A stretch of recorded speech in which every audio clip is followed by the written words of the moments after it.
killing Sikorsky, his daughter, and everybody on board apart from the pilot. Now it's obviously surrounded with controversy and mystery and everything, and it continues to be a thorn in the side of the Poles and the Russians to this day. In fact, I tried to find information from the official files of what happened there, and I was told that those files have been reclassified until 2050, so I'll never know what the reason this aeroplane crashed, and it's never been categorically determined what happened to it, even though the pilot survived, and he would never speak about it after the war. And obviously there's lots of ideas about who or why it was done, but there was no doubt at that time Sikorsky was being a bit of a thorn in the side of the Allies between Stalin and the British and the Americans, so lots and lots of conspiracy theories around that. But the Poles continued to train, and then there was what was known as the meeting of the Big Three. The first one was in Tehran in the November of 1943. So it was the end of November to the beginning of December, and they were looking at what a post-war Europe might look like once Germany had been defeated, but it didn't look good for Poland. So we've got Stalin, Roosevelt and Churchill, and they were looking at agreeing to Stalin's demand that the Polish territories that he'd captured in the 1939 would become part of the Soviet Union. But the Poles weren't invited, so. After the training, they were asked to fight with the British Army, who'd captured North Africa, Sicily, and moved into Italy. So they moved from Iraq into what was then Palestine, around the Gaza Strip and Jaffa and places like that, and then on to Egypt, where they were ready for boarding ships in Alexandria and Port Said, and they were going to sail to Italy.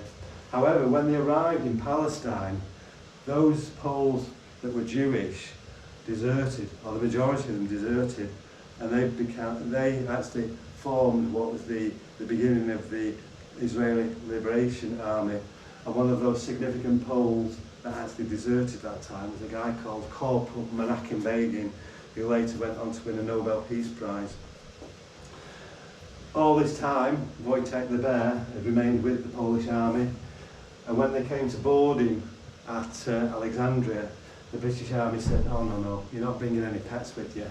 So they took him back to the army camp, enlisted him in the army, and he actually became an actual soldier and was allowed on the ship to go to Italy with them. In Italy, the soft underbelly of Europe, as it was described, proved to be a bit of a thorn.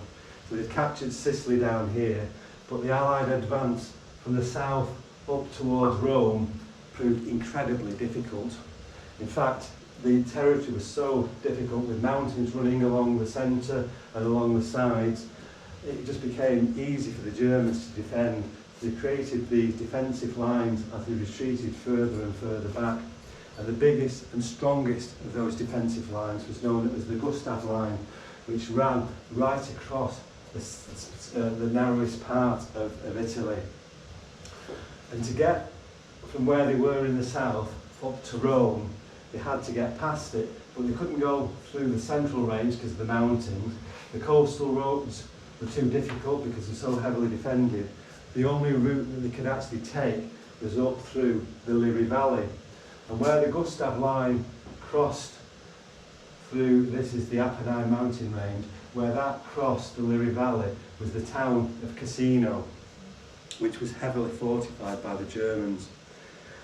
So this is looking at it from the south, so this is the road up from the south. We've got the Liris Valley here, we've got the town of Cassino, and above it is the mountain of Monte Cassino. That is 2,000 feet above the town level.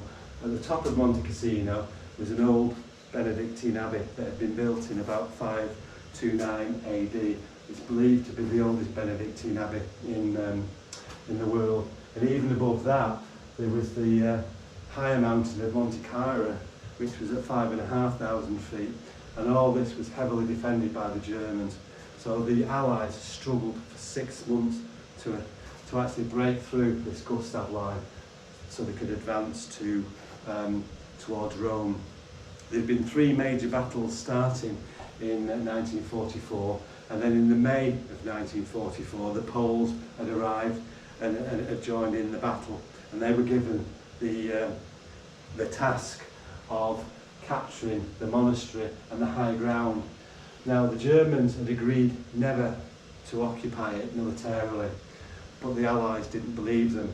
So what they did was they actually sent in lots of these notifications saying that if you don't get out, we're going to bomb it.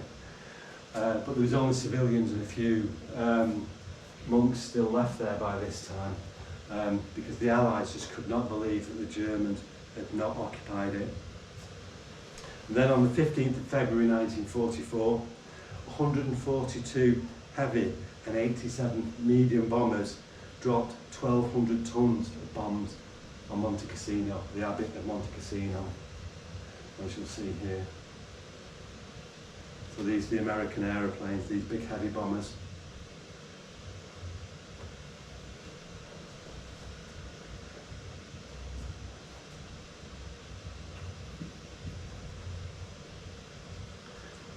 As I say, in it there was just a few monks in the cellars with a few civilians that sought refuge from the town of Cassino below.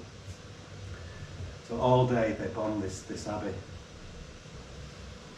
The Germans had actually moved most of the treasures to the Vatican City, so they were stored quite safely. And by the end of it, the abbey was totally destroyed. And now that the abbey was ruined, the Germans just occupied it, and it became a fortress that the Allies had been trying to avoid them making it. And in it, not a single German was killed, just a couple of civilians and sadly monks. And the Poles were given the task of doing this. The battle began on the 12th of May 1944, and on the 18th of May they actually captured the abbey. And in order to signify the victory, they played a bugle in the ruins of the abbey. And if you ever go to Krakow and you're in the market square, every 15 minutes they play this bugle. It's called a Mariaki Heinel, and they play it every 15 minutes, which is great to hear. But Monte Cassino was actually one of the bloodiest, longest and bitterest battles in World War II on the Western Front. And actually 10 armies, or 10 armies from 10 nations had actually taken part in order to do it. No technical problem. One sec.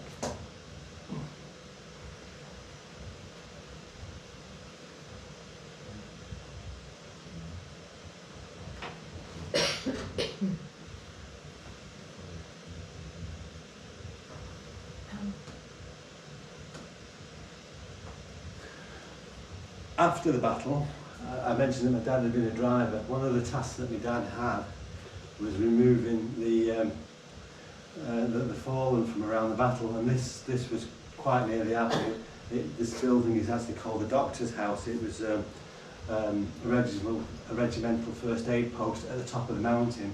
And this, I'm convinced, is my dad. I photographed a famous photo from a book. I know that he collected the dead, and that looks so much like my dad, and this is one of the tasks that he had.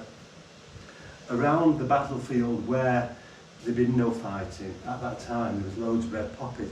Now I know red poppies are the national symbol of remembrance in lots of countries, but around Cassino the field was full of them, and I took this picture there a few years ago, and it was just full of poppies in the May of that year.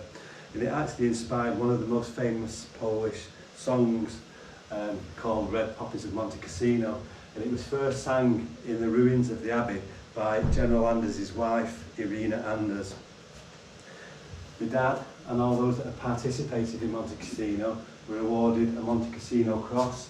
They were all uniquely numbered with a medal certificate. This is my dad's. His number was 30-something thousand. I can't read it on here, but 31,744. There was only 50,000 Poles that took part. And they were also, because they'd been part of the British 8th Army, allowed to wear the British 8th Army's Crusader Cross on the right sleeve as well. My dad continued to be a driver. This is in Macerata in Italy. And then in the beginning of 1945, the big three met again, this time at Yalta on the Crimea. Churchill, Roosevelt and Stalin, and they rubber stamped the segregation of Poland after the war, and to the Poles and lots of people it's known as the Western Betrayal. The Poles considered pulling out of the war, but were persuaded to stay because they were needed. And they fought on at Ancona and at Bologna in 1945, where the war ended for them. But by this time, their homes had gone. They hadn't got a Poland to go back to. So there was a bit of a problem about what to do with all these Poles across the country with no homes to go to. By this time, the actual post-war map of Europe had changed. The structure of Poland had changed. The Kresy region in the east, including my dad's village, was no longer Poland. It was part of the Soviet Socialist Republic of Belarus, and Poland had taken over a bit of Germany to the west, but lost that Kresy region. Another problem was that the Russians imposed a communist Polish government in the recaptured Poland after the war. And that gave the Brits or the Allies a problem, because they'd got the Polish government in exile in London, and then they'd got the